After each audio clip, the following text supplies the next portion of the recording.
Good evening. Welcome to day 7 of my 30-day clean eating challenge for hormonal health. And today I'm going to give you a full analysis of how the last 7 days has gone. So let's get into it straight away. Some of the challenges that we get as menopausal women.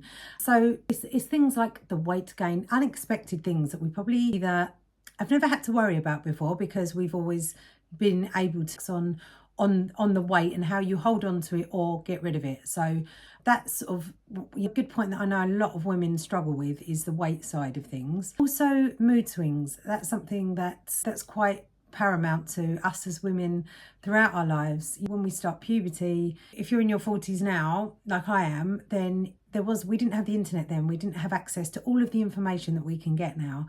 And it's a lot more reassuring. And there's so much information out there. And I'm not saying by any means that I am completely right in what I'm doing. I'm doing what works for me. And that's why I suggest that you try these things out. Don't take what I say as gospel. Try it. If it doesn't work for you, try something else. And that is really sort of the whole point of doing these videos, is to show you what works for me that may work for you, or it may not. There's so much information out there and there's so many things that you can follow. Why not try different things and see what works for you? Instead of being hustled into trying specific things like sticking strictly to carnivore, sticking to fasting, sticking to this, to whole foods. It might not work for you, but why not try it? If you've never tried it before, why not try it? So I'm saying here, I'm not trying to be sort of bossy Ange telling you that this is the only thing that works and you must do this. But this is just going through my experience and what works for me and that could possibly work for you. So hormonal changes that you get can slow down your metabolism. So if you've been previously obviously been able to keep on to your weight and not had to do so much exercise. I know when I was in my 20s, this is something that I sort of said on a tweet that somebody put on the other day. And it was basically, you know, what are things that annoy you? And it's these 25-year-old fitness influencers. When I was 25, my body used to snap back like that when I used to lose weight. It's not the same in your 40s. And if you're not in your 40s, how can you understand what we're going through in our 40s? Particularly if you're a man or a 25-year-old girl. Now, I'm not trying to put down, my daughter's nearly that sort of age, but I tell you now, she just has to do one session of Pilates and her abs are like that. So, because she's got age on her side and thankfully good genetics. But, you know, it's completely different for everyone, and it's really difficult when you've got these young influencers and men trying to explain to us exactly what's happening to our bodies. I don't want to hear it from a man, sorry. Call me old-fashioned, you know, the old-fashioned men, should I say. Look that up on Ricky Gervais, but that's for another time. But anyway, you know, the impact, and nobody else can tell us this until you've experienced it, the impact on your appearance and your confidence. And it was really, for me, and I don't want to keep going over this, but looking, and I do have Botox, obviously. I'm 44 years old. My face does move, probably due a top up. I have Botox. Like, I'm not going to sit here lying and saying I don't have Botox. Like, I do. And it's, you know, the confidence dips that you have when you get to your 40s is, I remember one day I looked in the mirror and I didn't recognise myself. And I don't know if anyone else has experienced this, but it was kind of like, it was overnight. It was, there was just, my face looked different, and I can't, unless you've been through this, you can't explain it. But I know other women that are in their 40s that kind of one day just looked in the mirror and thought, I don't look like that. You do, obviously, but it's really difficult to explain. And I will not be told by a man how I'm supposed to be feeling, or somebody that's not been through and lived my experience. Sorry, but no. You know, it's how it can affect your self-esteem and your confidence, and even sort of through having therapy and things like that. These hormonal changes are just something that we have to go through, but some of them aren't very pleasant, and there's not a lot you can do. But you know, like thinning hair, my hair is thinning. I have hair extensions in, right? Another thing, I'm not going to be sitting here going, oh look, my hair's amazing. I have hair extensions, but that doesn't stop the thinning on the top there and thinning at the front. And I know this is something that I've seen some quite big influencers, I can't remember the names. Anyway, I've seen some quite big influencers talking about this that are my sort of age as well, and saying about how they identify with their hair and how their hair's thinning. And, you know, there's treatments you can have done. And believe me, I've tried them all and none of them work. So it's something that we just have to learn to live with. And I think once your hormones balance out, and hence, you know, this could be through eating these whole foods, nourishing your body correctly. Yeah, but hormones are changing, and these things do happen as you get older. But it's how you deal with it and how you can help ease the symptoms. Hence me doing these whole foods, because I know that works for me. It's getting the nutrients in that can hopefully help with the hair loss and my thinning hair. But it does affect your confidence and does affect your self-esteem.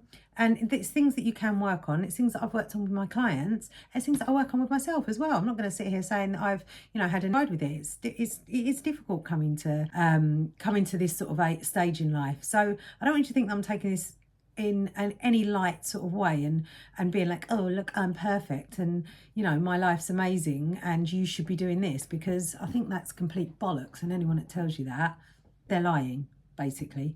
So going into the benefits of the whole food diet that I've been doing. So, you know, the fruits and vegetables that I've been eating, my mood this last week has not been completely up. And this is why I want to be completely honest. And I have been with my videos. You can watch every single day. I've made a video on the day of exactly how I felt. And today is no different. So I've been eating lots of proteins, lots of fruits and natural compounds that support hormonal health. I've done a link to a PDF. Somebody asked me yesterday if I could do some recipes. Now, to be honest with you, my recipes aren't that, I like to keep it simple, because I don't like to plan things as in what I'm going to be eating. I wake up in the morning, I think, right, I want a bowl of fruit. I'll have make a pie say that I've made, the recipe's in the description. And I'll just eat the same things to make it easier for me, so that I haven't got to make as many choices in a day. And that's how my lifestyle works, and it works for me. But it might not work for you. And so I've put a link in the description to the recipes, and also in there is a at the end I've put in what all of the foods that I've got in there and how they help with perimenopausal and menopausal health, and exactly what they can do to help you. So that's in there as well. If you want to go ahead and read that, it's free to download, so go ahead, download it. And it's also sort of the antioxidants. So I have like the cacao. Yeah, my wrists have definitely gone down this week, but like I say, I don't think my mood has improved. And I did say yesterday that I'm on day 25 of a 27-day cycle. So next week I am due on my period. So I'm perimenopausal, so I still have my periods, but they're very, very, very short now. So I still do get the PMS type symptoms that you get before. And I suffered from really bad period pains when I was younger, but you kind of just got on with it, didn't you? So, and they're not as bad now, but I'd say my moods are pretty much the same. I was really, really sort of moody on Friday, but also don't forget, when you're detoxing from eating a lot of processed food and sugars that I was having before, and I was having a lot, then you do tend to sort of, it takes a while for yourself to even out. And I haven't done this much close analysis and spoken this honestly about how I've been feeling every day, and I haven't been made to reflect every day. Like, I think last time maybe I journaled on it, but I haven't sat here and done an honest video take on exactly how I've been feeling and what's been going on. So and today was the first day, because I don't want you to think either, if you're watching this, that you can't go out for dinner either. So today we went out for, I haven't been out all week for dinner. I've been obviously cooking my own foods, as I've said in my videos. Went out for dinner to an beautiful Italian restaurant near me today, and they do fillet steak with fresh buffalo mozzarella. And I don't normally have cheese, so but it is whole food compliant. It's not processed at all. It is absolutely amazing. Look at me doing my Italiano.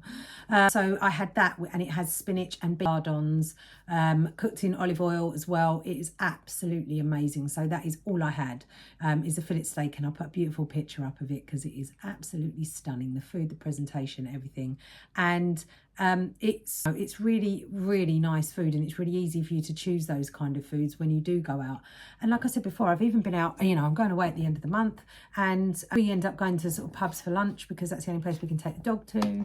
And I end up having things like a gammon steak with an egg on top. Yeah, it's probably not going to be cooked in olive oil, but it's the best you can do with what you've got. And I don't want to compromise what I'm doing. I don't want to compromise my lifestyle.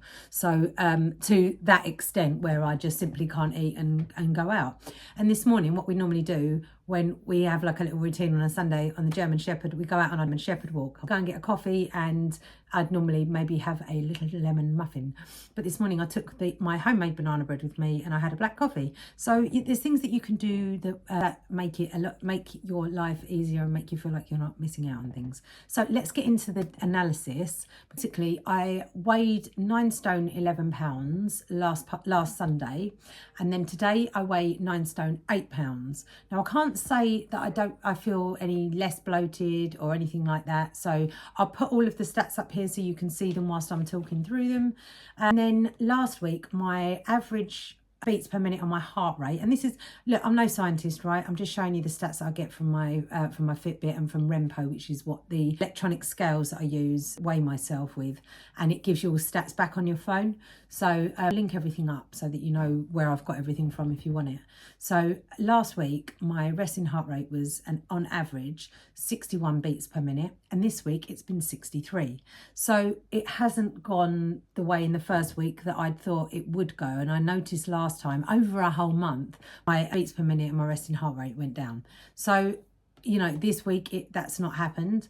Cardio fitness last week was between 40 and 44 on the scale on Fitbit, which was excellent, and this week it's 39 to 43, so that's gone down. So it's still within the excellent remit, but my weight has gone down. So maybe the inflammation, because I haven't noticed it in my clothes. Like, I don't feel like my clothes are falling off me, not with sort of 3 pounds. But it possibly is the inflammation. All of these stats you can look at, and I'll be sharing these week on week so that you can see. And then at the end of the 30 days, I will do a complete rundown. If there's any other stats that you'd like to see from this is the main thing that I use to be able to know what is good and what works for me. So next week, my plans for improvement are incorporating more varied foods, because it's been quite samey, and then increasing my exercise as well, my structured exercise. I haven't been to Pilates for the last couple of weeks. A Pilates instructor has been on holiday, so he's back, and we'll go back to Pilates tomorrow. So I will be doing a lot more, and I do walk my dog a lot, and I will continue to do so. Creating a more consistent daily routine for me, I think, especially where the exercise is concerned, and also managing my stress a lot better. I had quite a stressful week through my own doing, and I think I need to get that and be more structured in what I'm doing next week. So these are all lessons that I've learned, and like I've said before, experiment with your daily routine, experiment with what suits your bodies and helps you live better, particularly when you're going through perimenopause. Don't compare yourself to others, and then focus on what makes you feel good and healthy. I used to do CrossFit. I did not enjoy it anymore. It was taking half an hour to get there, an hour there, and half an hour to get back. It's 2 hours out of my day.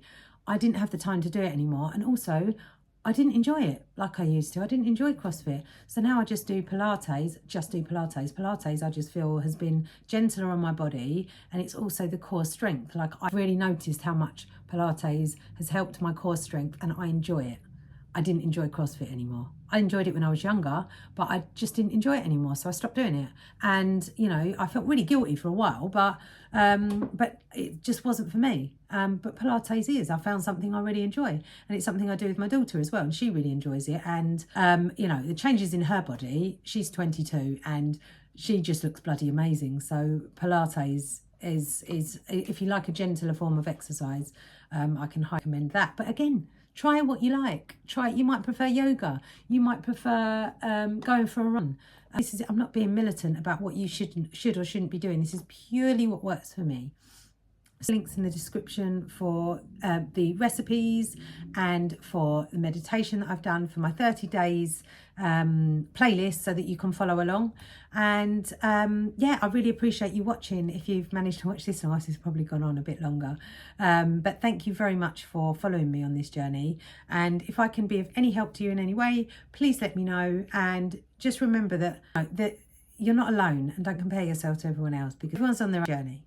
And this stage of our lives, and I expect this is 40 women in 40s or perimenopausal and over, it's a different stage. It's a different stage in our lives, and we need to embrace it instead of thinking that it's the worst thing ever. It's another stage in life that we need to come together and really sort of embrace it and learn to understand our bodies better, and not just what men are telling us or what 25-year-old fitness influencers are telling us. Work out what works for you, and try things out. Try things for, like I said, try things for 2 days, try things for 10 days, try things for 30 days. Really see what works for you. And anyway, I hope this has really helped. I don't want to keep going on, as I keep saying. I do keep going on there, don't I? But I really appreciate you watching, and please reach out to me if you've got any questions. And I really hope you've enjoyed this video. Please like and subscribe, and I look forward to seeing you over the next 23 days. Thank you very much for watching. Take care.